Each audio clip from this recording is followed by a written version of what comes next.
لو هزك الشوق بتجي. بسم اللہ الرحمن الرحیم والصلاة والسلام علی رسولہ الکریم وعلی آلہ وصحبہ اجمعین، اما بعد۔ میرے محترم بھائیوں، بہنوں، بچوں، بچیوں، عزیزوں، جاننے والے، نہ جاننے والے، السلام علیکم ورحمۃ اللہ وبرکاتہ۔ کچھ دنوں سے میں قرآن سے اللہ کی پسندیدہ ہستیاں کون ہیں، کہ اللہ کس کو پسند کرتا ہے، ولی دوست کو کہتے ہیں۔ تو اللہ کا دوست کون ہے؟ وہ یہ کوئی وراثتی چیز نہیں ہے کہ ایک بڑے اولیاء اللہ تھے تو اب ان کا بیٹا بھی انہی جیسا ہوگا۔ ہمارے یہاں وراثت چلتی ہے کہ بڑے بزرگ کا بیٹا بھی بزرگ بن جاتا ہے، چاہے وہ کلین شیو ہو، وہ لوگ اس کے پاؤں چوم رہے ہوتے ہیں، جہالت ہے۔ تو آج میں تھوڑا سا سورہ بنی اسرائیل ہے، اس میں بھی سارے اخلاق بیان ہوئے۔ میرے بھائی بہنوں، ایمان لانے کے بعد انسان بنتا ہے، اور اس کے بعد اس کی قیمت، اس کا بڑا پن، اس کی وجاہت، اس کی شرافت وہ پیسوں سے نہیں ہوتی۔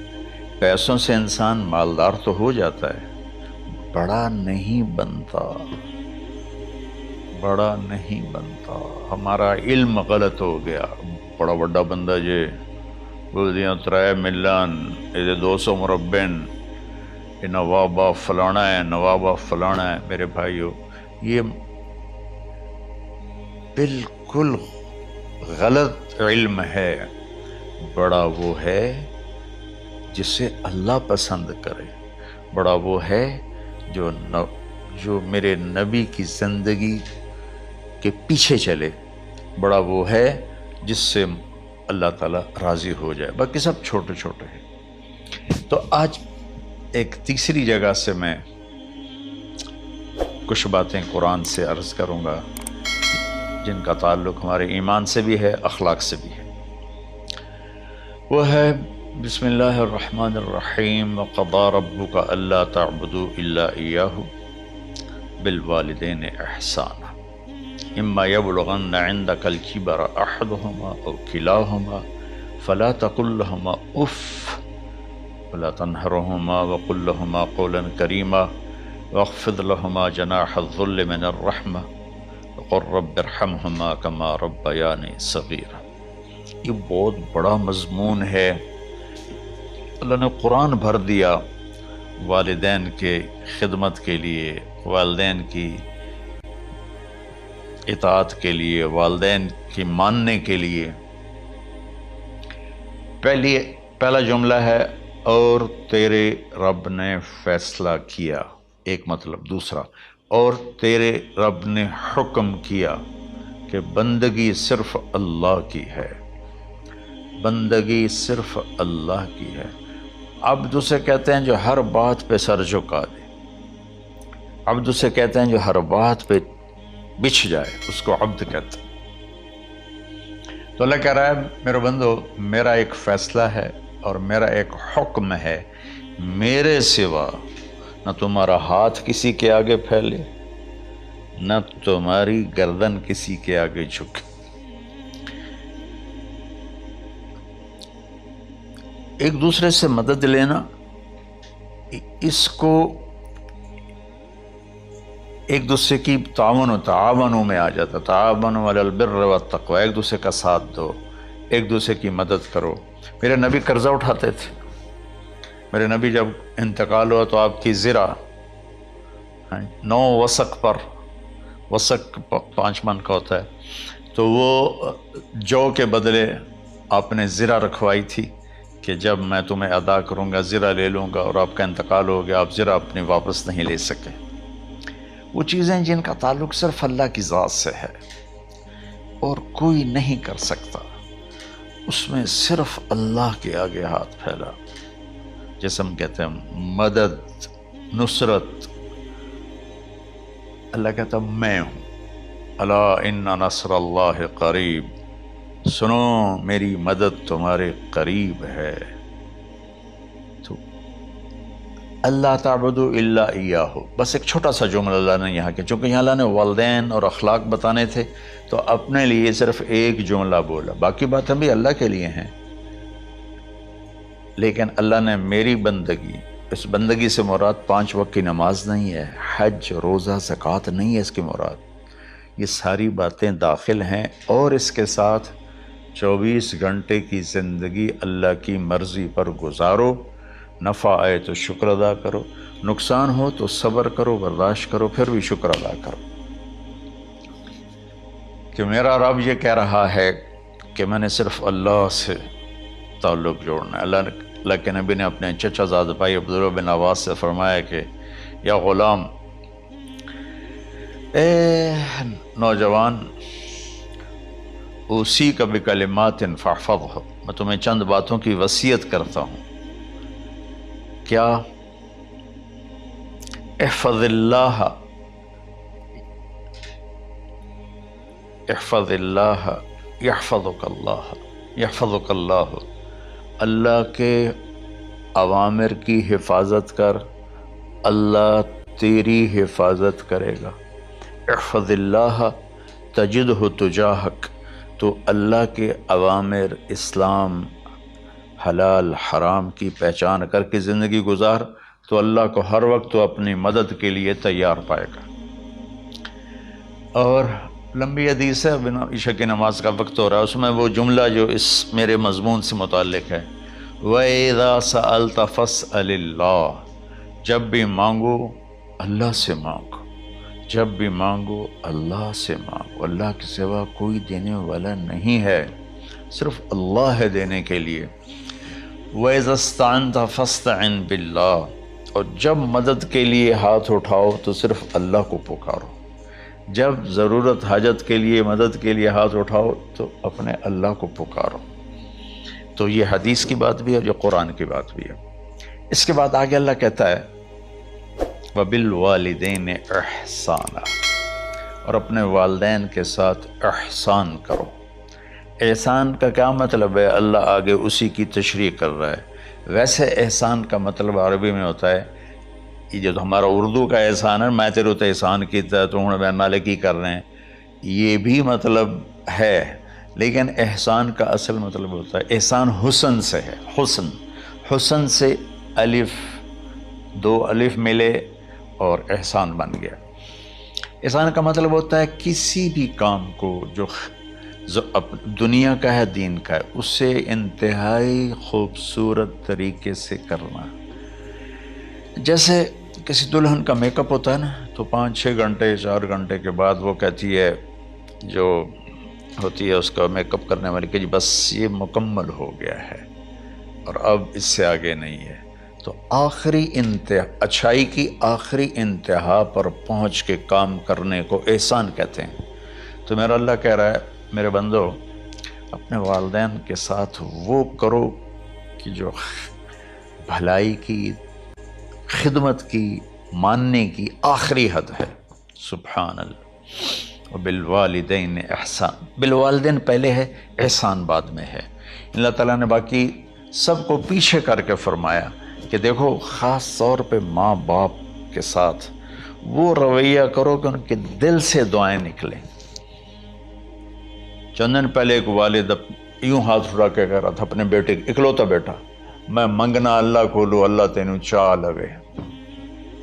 باپ بیٹے کے لیے یہ دعا مانگ رہا تھا اور بیٹا اکیلا ہے، یہ بد دعا باپ کر رہا تھا۔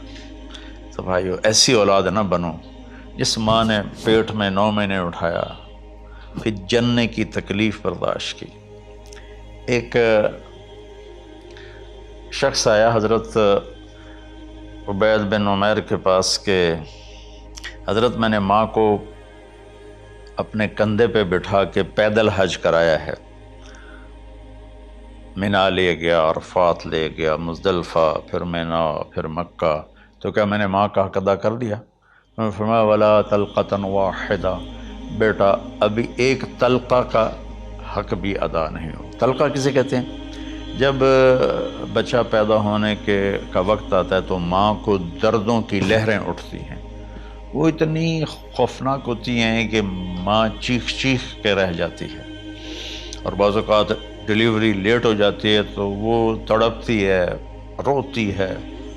وہ جو لہریں ہیں نا پیٹ میں آتی ہیں جاتی ہیں، آتی ہیں جاتی ہیں، ایک لہر جو درد کی اٹھتی ہے اس کو کہتے ہیں طلقہ۔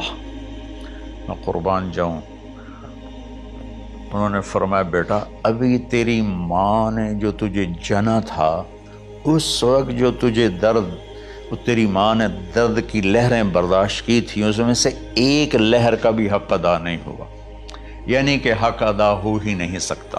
یہ مطلب کہ حق ادا ہو ہی نہیں سکتا کہ بیٹا ابھی ایک کا بھی نہیں۔ پھر حضرت عبداللہ بن عمر سے ایک شخص نے پوچھا کہ اچھا یہ جو آدمی تھا یہ خراسان، یہ ایران میں ہے اور افغانستان میں، یہاں سے ماں کو پیدل کندھے پہ بٹھا کے مکے پہنچا تھا، اندازہ لگا اس نے کتنی مشقت اٹھائی۔ اور عبید اللہ بن عمیر کہتے ہیں بیٹا ابھی ایک لہر کا حق ادا نہیں ہوا۔ یہی سوال حضرت عبداللہ بن عمر سے کیا ایک شخص نے کہ حضرت میں نے اپنی ماں کو حج کرایا ہے، سارا میں نے پیدل کرایا ہے اور کندھے پہ اٹھا کے کرایا ہے، تو کیا میں نے ماں کا حق ادا کر دیا؟ وَلَا زَفْرَةً وَاحِدًا وَلَا زَفْرَةً وَاحِدًا۔ کہ بیٹا تیری ماں نے تجھے پالتے ہوئے جو تھک تھک کے لمبے لمبے سانس لیے، ہوکے بھرے، ابھی ایک ہوکے کا حق بھی ادا نہیں ہوا، یعنی حق ادا ہو ہی نہیں سکتا۔ تو احسان کے آگے تشریح آ رہی ہے۔ تو آج میں صرف اتنی بات کروں گا کہ میرے بھائیوں، میری بہنوں، میرے بچوں، میری بچیوں، اللہ کے واسطے ماں باپ کو دکھ نہ دینا ورنہ اللہ بھی ناراض ہو جائے گا۔ چند دن پہلے ایک بچہ بچی میرے پاس آئے، دونوں میڈیکل اسٹوڈنٹ تھے، کہنے کہ ہم شادی کرنا چاہتے ہیں۔ تو بچی نے کہا جی میرے والدین ناراض ہیں، وہ نہیں، اس رشتے پر راضی نہیں ہیں۔ تو میرے باپ کہتے ہیں اگر تو نے یہاں رشتہ کیا تو تیری میری ایک درمیان ایک خط آئے، کھچ جائے گا خلیج، ہم اس پار نہیں آئیں گے تو اس پار نہیں آئے گی۔ میں نے کہا بیٹی جس ماں نے تجھے 9 مہینے پیٹ میں پالا، 2 سال تجھے دودھ پلایا، تیری پوٹیاں پیشاب صاف کیا، تجھے پیمپر باندھے، تجھے اٹھ اٹھ کے راتوں کو اپنی چھاتی سے دودھ پلایا، کیا اب اس کا اتنا بھی حق نہیں کہ تم اس کی رائے کا احترام کرو؟ اتنا بھی حق نہیں ہے؟ تو میں نے کہا بیٹا میری کوئی رائے نہیں ہے، تو اگر تیرے ماں باپ راضی ہیں تو بسم اللہ ضرور کر، اگر راضی نہیں ہیں تو دیکھو موت تک تجھے ماں باپ کی دعا نہیں ملے گی، اور ماں باپ کی دعا نہ ملی تو کچھ بھی نہیں ملے گا۔ تو بھائیو دوستو، خاص طور پر آج کے کالج کے نوجوان بچے بچیاں یہ ماں باپ کے ساتھ بہت بدتمیزی کرتے ہیں، چونکہ اس میں والدین کا پہلا قصور ہے کہ انہوں نے ان کو دین نہیں سکھایا۔ بچپن میں انگلش میڈیم سکول، پھر او لیول، پھر اے لیول، تو انہیں کیا پتہ ماں کون ہے باپ کون ہے۔ ایک پرانی بات ہے، ایک شخص اپنے بیٹے کو لے کر آیا کہ یہ میرا بچہ ہے اور یہ فلاں جگہ شادی کرنا چاہتا ہے اور ہم میں سے کسی کی رائے نہیں ہے اور یہ مانتا نہیں ہے، اور اس کے ساتھ اس نے نا دھاڑے مار کے رونا شروع کیا۔ تو میں نے بچے کو دیکھا تو یوں کر کے بیٹھا تھا، اس کا باپ رو رہا ہے، ہچ کیوں تو ایسے بیٹھا ہو۔ تو مجھے اچانک خیال آیا، میں نے کہا شیخ صاحب اس کو کہاں پڑھایا تھا؟ کہا جی امریکن اسکول۔ اس کے بعد آسٹریلیا بھیجا تھا مزید تعلیم کے لیے۔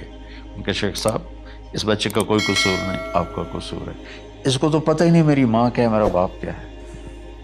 ایک ہماری تہذیب تھی وہ ختم ہو گئی ہے، اس میں علم نہیں بھی تھا تو ماں باپ کا۔ میں نے اپنی آنکھوں سے دیکھا، میں نے اپنے دادا کو دیکھا لیکن مجھے یاد نہیں، لیکن جو میرے دادا کے چھوٹے بھائی تھے ان کو میں سنبھلتا ہوں، ان کو میں نے دیکھا ہے، 3ری 4تھی جماعت تک میں تھا۔ 61 میں ان کا انتقال ہوا، میری 9 سال عمر تھی، تو 8 سال۔ ان کے بیٹے جوان تھے، اور ڈیرے میں جب وہ بیٹھتے تھے تو ان کے بچے ان کے سامنے نہیں بیٹھتے تھے، ان کی پیٹھ کے پیچھے بیٹھتے تھے. اتنا ادب، حالانکہ چاروں کے چاروں دین نہیں جانتے تھے، تہذیب تھی، ثقافت تھی، جو آج کی تہذیب نے ہم سے سب کچھ چھین لیا. اب بھی آپ جاؤ بیٹا تھر پارکر میں گیا ہوں 2-3 دفعہ، اور وہاں مسلمان نہیں، ہندو عورتیں جب گاڑی گزرتی ہے تو گھونگھٹ کو نیچے کر لیتی ہیں، اپنا چہرے کو فوراً چھپا لیتی ہیں. تو خیر بہرحال میں نے کہا شیخ صاحب اس بچے کا قصور نہیں، آپ کا قصور ہے. تو میرے بچوں، اپنے ماں باپ کو خوش کرو، راضی کرو. ان کا راضی ہونا اللہ کی رضا ہے. میں اس کی تفصیل انشاءاللہ آگے بتاؤں گا. آج میں صرف اتنا ہی میں نے تمہید باندھی ہے کہ ماں باپ کا کیا مقام ہے، ان کی کیا عزت ہے. ایک شخص آیا، یا رسول اللہ میرا باپ میرے پوچھے بغیر میرا مال خرچ کر لیتا ہے. آپ نے کہا بلاؤ. چونکہ بچے کا ذاتی مال اگر ہو تو شرع کے لحاظ سے باپ پوچھ کے استعمال کرے، بغیر پوچھے استعمال نہ کرے. جب اسے پتہ چلا کہ میرے بیٹے نے شکایت کی ہے، تو عرب کی شاعری تو مشہور تھی، انہیں دل دل میں کچھ اشعار پڑھے. جو آیا تو جبریل پہلے آ گئے، یا رسول اللہ، اللہ تعالیٰ کہہ رہے ہیں آپ اس سے پوچھیں وہ شعر بتاؤ جو تیرے کانوں نے تو نہیں سنے، تیرے دل میں آئے تھے اور اللہ نے سن لیے. تو اللہ کے نبی نے فرمایا بھائی تیرا انشاءاللہ کیس سنتے ہیں، لیکن پہلے وہ شعر سناؤ جو تم نے تو نہیں کہے زبان سے پر اللہ نے سن لیے. تو پھر اس نے وہ اشعار پڑھے، اور اس کے آگے کیا ہوا یہ میں انشاءاللہ اگلے کلپ میں بتاؤں گا کہ باپ کا کیا مقام ہے، ماں کا کیا مقام ہے. السلام علیکم ورحمۃ اللہ.